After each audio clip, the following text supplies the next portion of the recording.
Ikechukwu, ana m abụgo n'ụbọchị taa.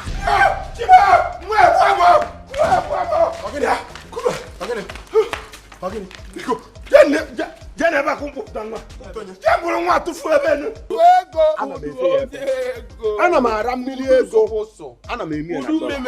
Ana m asụ ya. Onye kpatara obere ego ta mmadụ aga anụ ihe ọ na-achọ onye ihe ọ ga na-ekwu.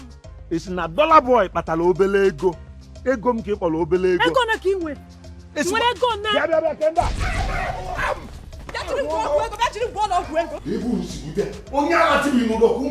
Onye butere gị?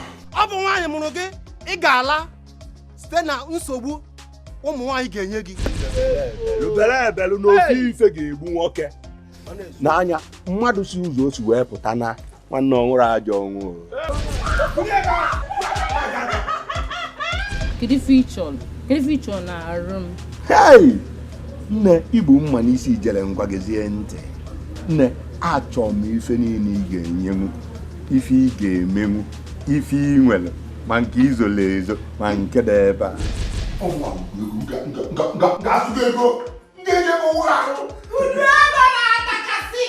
Na-achalikwa achali.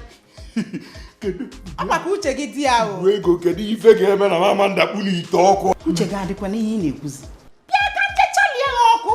Ịma echefuzi onwe gị echefu. Ka nje ihe orie gị kuji yo.